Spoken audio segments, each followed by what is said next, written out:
All right, let's get right into it. When you think about the absolute biggest winners from this whole AI revolution, I bet one name just pops right into your head: NVIDIA.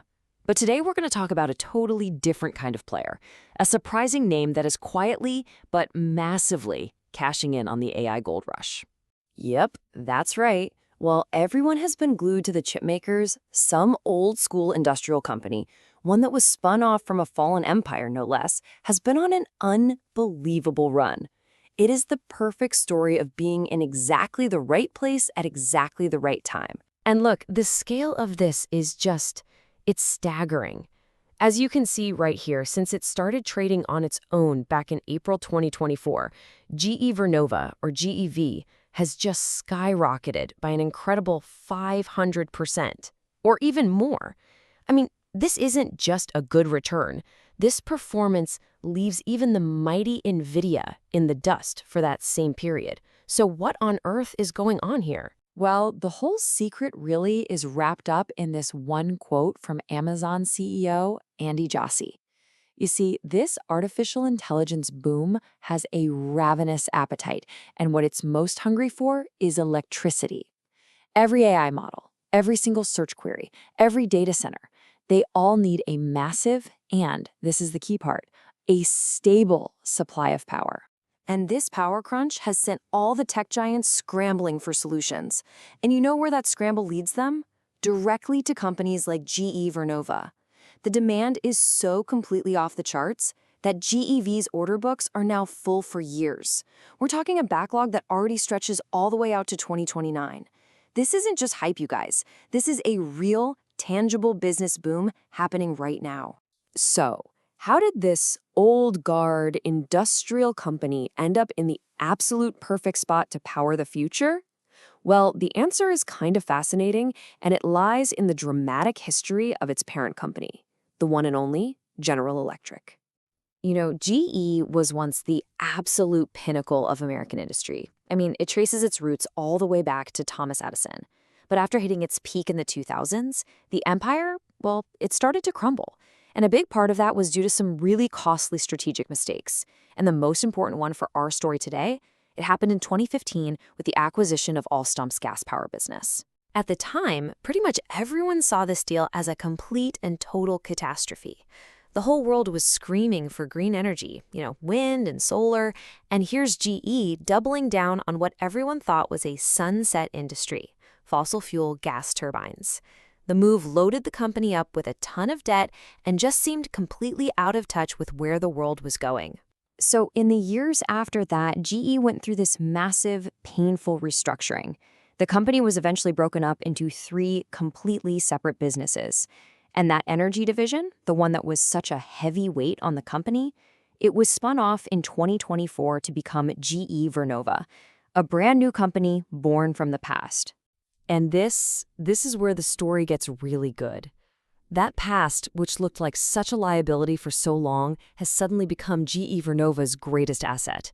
And it all comes down to 3 aces that it has up its sleeve for the AI era. So GE Vernova's big advantage breaks down into 3 key areas. First, you've got those supposedly old-school gas turbines. Second, a really smart, forward-looking bet on next-generation nuclear. And third, the kind of boring but absolutely essential business of grid infrastructure. Okay, let's start with the gas turbines. Think about it. AI data centers are like cities that never, ever sleep. They need constant, reliable power, 24/7. And while wind and solar are great, they're intermittent, right? The wind doesn't always blow, the sun doesn't shine at night. But gas turbines, they can provide that critical, around-the-clock baseload power. That makes them the indispensable bridge fuel for this whole AI revolution. And here is the beautiful irony of it all. That disastrous 2015 Alstom deal, it's now a gold mine. It gave GE Vernova an unmatched global leadership position, with over 7,000 of its turbines installed all over the world, generating something like 30% of the world's electricity. A former liability became a massive, massive competitive advantage. It's just wild. GE Vernova's second winning card is its bet on the future, small modular reactors, or SMRs. Now, these are not your grandfather's giant nuclear plants. They're designed to be way smaller, much safer, and built a lot faster. They're almost like a custom-built power source that's perfect for a huge data center campus. It is a truly visionary play for the long-term power needs of AI. And finally, we have the third card. It's the least glamorous for sure, but it is just as vital. The grid itself. I mean, you can generate all the power in the world, but it's totally useless if you can't get it to the data centers. GE Vernova's electrification business provides the essential plumbing, the transformers, the switchgear, all the stuff that connects everything together. And let me tell you, demand for this equipment is absolutely exploding. So GEV clearly has the right products at the right time. But what's really fanning the flames of all this demand? Let's zoom out for a second and look at the massive forces that are creating what Wall Street is now calling a new power supercycle. There are really three powerful forces all hitting at the same time. First, obviously, is the explosive growth of AI and data centers. Second, you have this huge wave of reindustrialization happening in the US with all these new high-tech factories coming online. And third, there's the broader electrification of everything, from electric cars to home heating. It is a perfect storm of demand. To put a number on just the AI piece of this puzzle, projections are showing that by 2030, global data centers alone are going to demand this much electricity. 945 terawatt hours. I mean, that's a number so huge, it's almost impossible to wrap your head around. So let's try to put it in perspective. That 945 terawatt hours, that is the same amount of power that 32 giant, incredibly power-hungry semiconductor factories, like the ones TSMC operates, would use in a year. The scale is it's mind-boggling. So what this all boils down to is a fundamental imbalance. On one side, you have demand just shooting up on this steep curve, driven by all these huge new trends. And on the other side, the supply of new power generation and grid capacity, well, it's lagging way, way behind. And that creates a critical shortage. In a seller's market like that, the companies who provide the solutions are the ones holding all the cards. So when you put all of these pieces together, GE Vernova's role in this new tech era becomes crystal clear. And honestly, it's a story as old as any gold rush in history. It is that classic gold rush analogy, right? NVIDIA is selling the dream. The shiny, amazing chips that everyone is desperate to get their hands on.